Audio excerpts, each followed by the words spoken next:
아멘.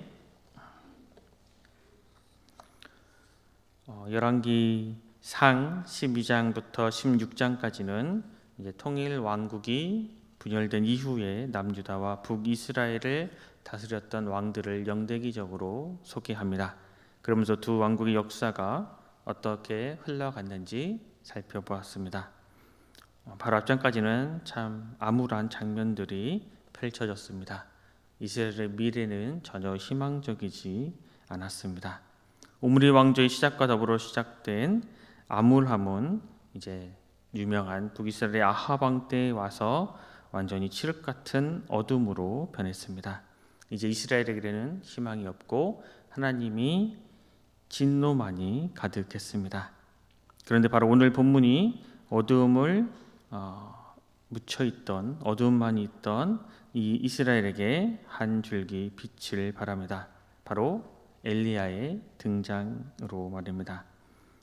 근데 갑작스러운 이 엘리야의 등장은 우리에게 엘리야는 과연 누구인가 하는 궁금증을 자아냅니다.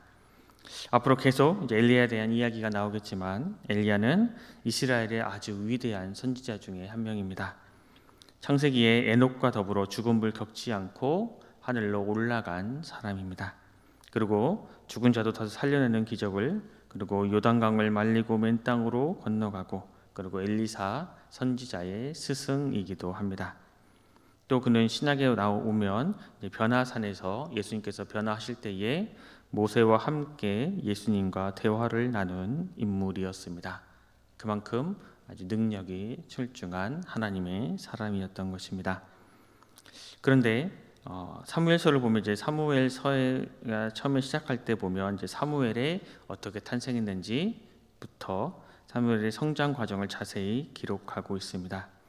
그런데 사무엘과 비교해봐도 전혀 빠지지 않는 이 엘리야 선지자에 대해서는 그가 어린 시절이 어땠는지, 어떻게 과정을 거쳐서 이렇게 믿음의 사람이 되었는지, 이렇게 능력의 사람이 되었는지에 대해서 어떠한 정보도 없이 갑자기 오늘 본문 1절에서 길르앗에 우거하는 디셉 사람이라고 나옵니다. 엘리야에 대해서 알 수 있는 정보는 오늘 본문 말씀처럼 길르앗에 우거하는 자 중에 디셉 사람이다 라는 사실뿐입니다. 길르앗은 요단 동쪽 지역을 가리키며 좋은 목초지였습니다.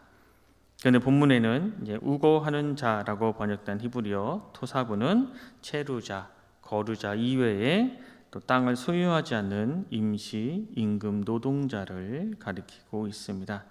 즉 엘리야는 이제 길리앗에서 별로 신분이 높지 않은 임시 임금 노동자, 비천한 신분에 불과한 엘리야였다라는 것을 우리는 알 수 있습니다.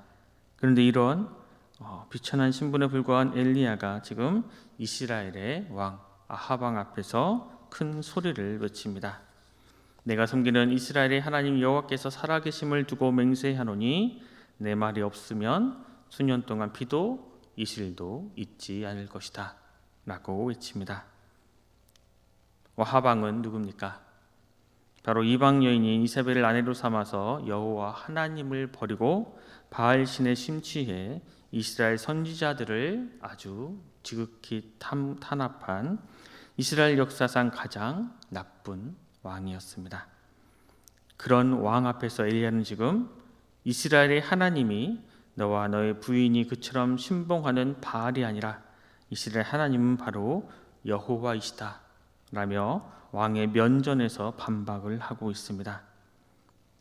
일반인으로서는 전혀 상상할 수 없는 일을 벌이고 있는 것입니다. 그렇다면 그는 과연 어느 날 갑자기 하늘에서 뚝 떨어진 사람일까요? 이에 대한 답은 그의 이름을 통해서 우리가 잠깐 알 수 있습니다. 엘리야 이름의 뜻은 여호와는 하나님이시다 라는 뜻입니다. 엘리야가 살던 시대는 앞에서 잠깐 살펴본 바와 같이 이스라엘의 여호와를 뒷전으로 쫓아내고 우상 숭배가 만배한 아주 암울한 시대였습니다. 즉 여호와는 더 이상 이스라엘의 하나님이 아니고 바알과 아세라가 하나님이다 라고 외치는 시대였습니다. 그러나 엘리야는 이와 같은 시대적 상황에도 불구하고 그에게 있어서는 여호와만이 하나님이시다라고 고백을 하며 자랐던 것입니다. 아합 왕 시대에 하나님을 믿는 사람들에 대한 탄압, 특히 선지자들에 대한 탄압은 그야말로 어마무시했습니다. 이러한 상황을 보면서 엘리야가 백성들에게 여호와의 선지자는 나만 홀로 남았다라고 고백할 정도였습니다. 그만큼 하나님에 대한, 여호와 하나님에 대한 그 믿음, 그 신앙을 지키기 위해서는 목숨까지도 내어 놓아야 할 정도로 참으로 암울한 시대였습니다. 이처럼 암울한 시대, 위대한 선지자 엘리야는 어느 날 갑자기 나타난 것이 아니라 위대한 선지자가 되기 위해 능력의 하나님의 사람이 되기까지 죽음도 불사한 하나님을 향한 신앙을 고수했던 것입니다.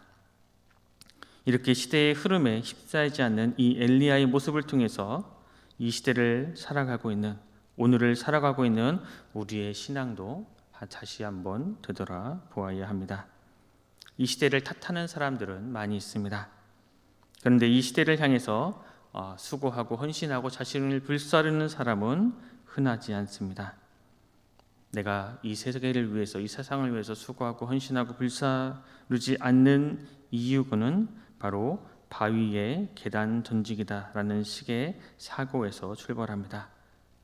내가 얼만큼 수고해도, 내가 얼만큼 불사라도, 내가 헌신해도 이 세상은 변하지 않을 거야 라는 그 생각에 아무도 수고하거나 헌신하거나 불사르지 않습니다. 물론 세상은 갑자기 변하지 않습니다. 그러나 세상은 깨어있는 소수에 의해서 변하기 마련입니다. 물론 처음에는 아무런 변화도 없는 것 같습니다. 너무나 더딘 것 같습니다.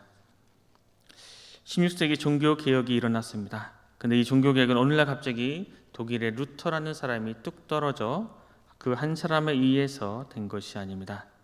이미 종교개혁 이전에 교회의 잘못을 알고 성경과 비교해 의문을 가지며 교황의 건의에 반발해서 교회 개혁을 시도한 무리들이 분명히 있었습니다.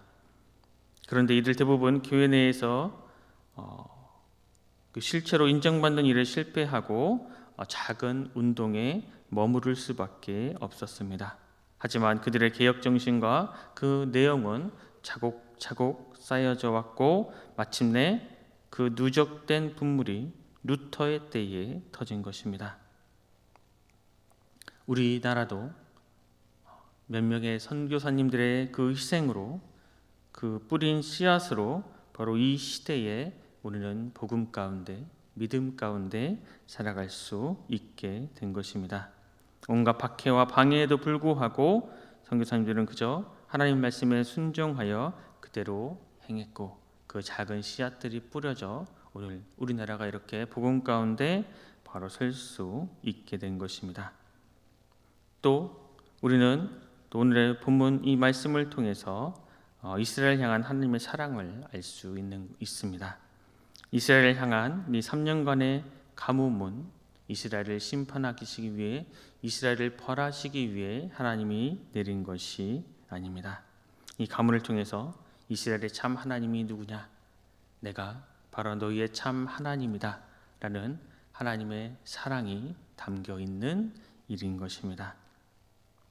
하나님께서는 이스라엘에게 이 가뭄이라는 이 벌을 내림으로 나에게 돌아와라, 내가 너희의 정말 하나님이다 라는 이스라엘에 대한 사랑의 표현을 하나님께서는 하고 계신 것입니다. 그 어느 때보다 암울한 시기, 너무나 처참하고 암울한 이 시기에 하나님께서 위대한 선지자 엘리야를 보내주셨습니다. 이스라엘을 심판하시기 위해, 이스라엘을 벌하시기 위해 엘리야 선지자를 보내신 것이 아닙니다. 바로 이스라엘을 구원하시기 위해, 이스라엘을 돌아오게 하기 위해 엘리야를 보내신 것입니다. 이렇게 엘리야는 하나님의 말씀을 대언하는 선지자로서 절대 권력을 휘두르고 있는 아합 왕 면전에서 바로 이스라엘이 하나님은 여호와시며 앞으로 하나님께서 말씀하시기 전까지는 가뭄이 올 것이다 담대히 선포합니다. 참으로 위풍당당한 모습이 아닐 수 없습니다. 그런데 그 순간 그 후에 하나님께서 뜻밖에도 엘리야에게 이제 요단 앞 그릿 시냇가에 숨으라 명령하십니다. 하나님의 명령에 순종해서 자신의 목숨을 걸고 이제 호랑이 굴에 들어가 하나님의 말씀을 당당히 전했는데, 이제는 이 자리를 피해 피신에 숨어 있으라 할 뿐만 아니라 숨어 있는 동안에 까마귀가 양식을 갖다 줄 것이다 라는 인간의 이성으로는 도저히 납득할 수 없는 하나님의 명령이 떨어집니다. 방금 전까지만 해도 아방 앞에서 위풍당당했던 엘리야는 한 번쯤은 하나님께 왜 제가 도망쳐야 합니까? 어떻게 까마귀가 제 끼니를 책임질 수 있겠습니까? 라는 질문을 던져 범직한도 합니다. 그러나 오늘 본문 5절은 이렇게 증거합니다. 그가 여호와의 말씀과 같이 하여 곧 가서 요단 앞 그릿 시냇가에 머물매.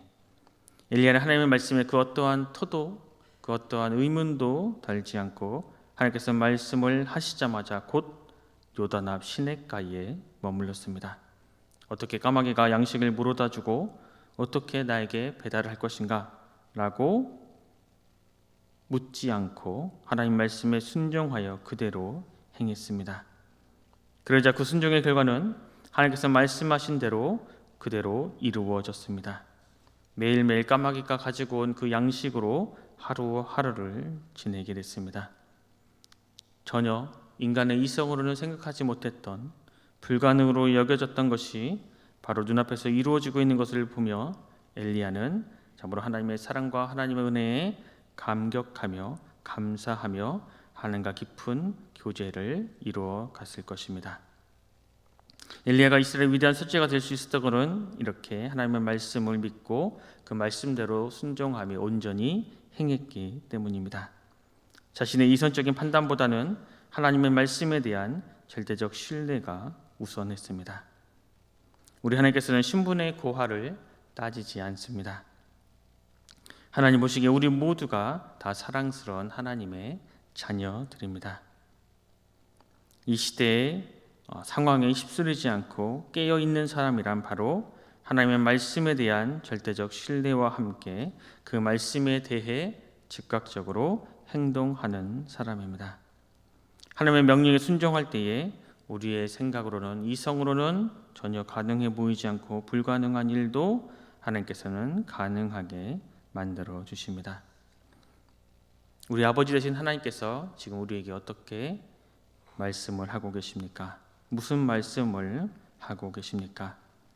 이성적으로는 도저히 납득할 수 없는 말씀에 주저하고 있지는 않으신지요? 하나님께서는 지금 주저하고 있는 우리를 향해 말씀에 순종하고 말씀에 온전히 행하라 권면하고 계십니다. 말씀으로 천지를 창조하신 하나님이심을 우리가 온전히 믿는다면 우리는 주저할 필요가 전혀 없습니다. 말씀에 순종한 엘리야가 하나님의 권능을 체험하며 하루하루 감사하며 그 은혜를 풍성히 누렸듯이 하나님의 말씀에 순종한다면 우리도 하나님의 그 말씀 가운데, 하나님의 권능 가운데, 하나님의 은혜 가운데 감사와 기쁨이 넘치는 나날이 될 것입니다. 하나님의 권능 앞에 감사와 기쁨이 넘치는 그러한 날들을 살아갈 때에 우리는 우리의 이웃들을 진정으로 사랑할 수 있고, 또 아루 능력 가운데, 하나님의 기쁨 가운데, 하나님의 은혜 가운데 사는 우리를 바라볼 때에 우리의 이웃들은 정말로 당신은 참으로 그리스도인입니다. 당신이 믿는 하나님은 정말로 살아 계신 것 같습니다. 라는 고백이 나올 수 있는 것입니다. 이 사실을 온전히 믿고 내가 먼저 하나님을 만나고 내가 먼저 그 말씀에 순종함으로 하나님의 은혜 가운데 하나님의 사랑 가운데 풍성히 거해 우리의 삶을 통해 이 세상에 하나님의 사랑을 하나님의 은혜를 온전히 증거하는 우리 순천운성교회 모든 성도님들 되시길 간절히 소망합니다. 기도하겠습니다. 하나님 감사합니다. 오늘 우리에게 새로운 한 날을 주셔서 주님의 말씀을 듣고 묵상하며 하루를 시작하게 하시니 감사합니다. 주님, 정말로 주님께서 저희들에게 하시는 말씀을 우리가 지체하지 않고 곧바로 순종하며 행할 수 있는 믿음의 백성이 되게 하여 주시옵소서. 혹 하나님의 말씀이 이성적으로 납득하기 어렵고 불가능해 보일지라도 모든 것을 하나님의 뜻에 맡기고 하나님의 말씀에 온전히 순종하는 우리가 되게 하여 주시옵소서.